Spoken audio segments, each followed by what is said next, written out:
দক্ষিণ খালমাৰা উন্নয়ন খণ্ডৰ MGNREGA আঁচনিত ব্যাপক দুৰ্নীতি। দক্ষিণ খালমাৰা উন্নয়ন খণ্ডত প্ৰতিদিনে দুৰ্নীতিৰ ন তথ্য। MGNREGA আঁচনিৰ দুটাকৈ পথ নিৰ্মাণত ব্যাপক দুৰ্নীতি।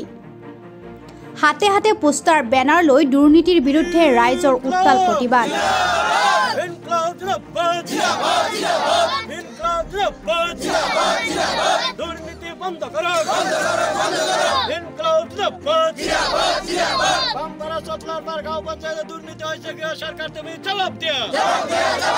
উল্লেখ্য যে পামপাৰা চতলাপাৰ গাঁও পঞ্চায়তৰ 2020-21 বিত্তীয় বৰ্ষৰ MGNREGA আঁচনিৰ অধীনত জেংবাৰী ধানখেতি পথাৰৰ পৰা আমবাৰী ভুইপাৰা ধানখেতি পথাৰলৈ পথ নিৰ্মাণৰ বাবে 8,65,000 টকা চৰকাৰে আবণ্টন দিছিল।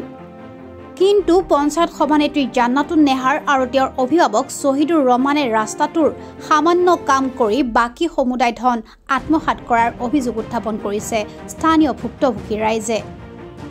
সভানেত্ৰীগৰাকীৰ মইমতালিৰ বাবে ৰাইজে বৰ্তমান ৰাস্তাটোৰে অহা যোৱা কৰিব নোৱাৰা হৈছে। মন কৰিবলগীয়া এয়ে যে ৰাস্তাটোত পানী হোৱাৰ বাবে নাৱেৰে নতুবা পানীৰ মাজেৰে পাৰাপাৰ হ'বলগীয়া হৈছে পথাচাৰী।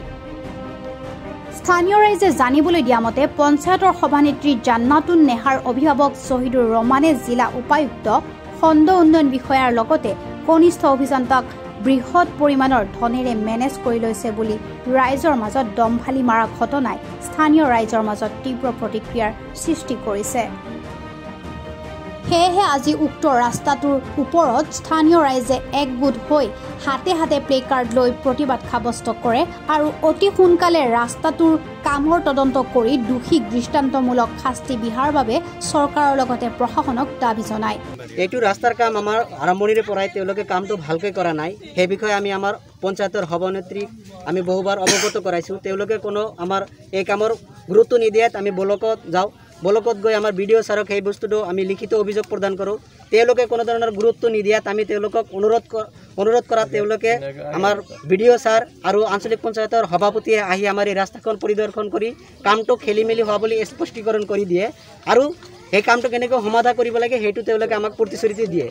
তাৰ পিছতো তেওঁলোকে কোনো ধৰণৰ পদক্ষেপ হাতত নলোৱাত আমি উপায়ন্তৰ হৈ যোৱা জুলাই মাহৰ 31 তাৰিখত আমি আমাৰ ধুবুৰী জিলাৰ উপায়ুক্ত মহোদয়ক এখন স্মাৰক পত্ৰ প্ৰদান কৰোঁ আৰু সেই সকলোখিনি কথা আমি বিভিন্ন ধৰণৰ ইলেক্ট্ৰনিক মিডিয়া বাতৰি কাকত আৰু TV চেনেলত এই কথাখিনি প্ৰকাশ পায়। এতিয়া কথা হ'ল তেওঁলোকে এই দুৰ্নীতি কৰি আছে। কামটো কিমান হৈছে আপোনালোকে গম পাইছে। ৰাস্তাটোত এই দুৰ্নীতি সকলো অৱগত হোৱাৰ পিছত কিয় এইটো কাম তেওঁলোকে কোনো ধৰণৰ কোনো পদক্ষেপ নলয়। আৰু আমাৰ DC মহোদয়ে আমি যেতিয়া স্মাৰক পত্ৰখন দিবলৈ যাওঁ তেওঁ আমাক এটা আশ্বাস দিছিল যে আমি অতি সোনকালেই নিজেই ৰাস্তাটোত গৈ উপস্থিত হৈ আমি ৰাস্তাটো পৰিদৰ্শন কৰিম আৰু কামটো কেনেকৈ সমাধা কৰিব লাগে কৰি দিম। কিন্তু এতিয়া এমাহ হৈ গ'ল, প্ৰায় এমাহ হৈ গ'ল, তথাপি আমি কোনো খবৰ নোপোৱাত আজি আমি সকলোৱে এখন এইটো প্ৰতিবাদ আৰম্ভ কৰিছোঁ। এনে ক্ষেত্ৰত আপোনালোকে চৰকাৰক কি দাবী জনাব? চৰকাৰক এইটোৱে দাবী জনাম, এইটো কামটোৰ লগত কিয় ইমান খেলি মেলি কৰিছে, ইয়াৰ লগত জড়িত ব্যক্তিসকলক দৃষ্টান্তমূলক শাস্তি দিব লাগে আৰু আমাৰ ৰাস্তাৰ কামটো এষ্টিমেট অনুযায়ী সম্পূৰ্ণ কৰি দিব লাগে। ফকীৰগঞ্জৰ পৰা আকছাদুৰ ৰহমানৰ ৰিপৰ্ট, খবৰ 24 অসম।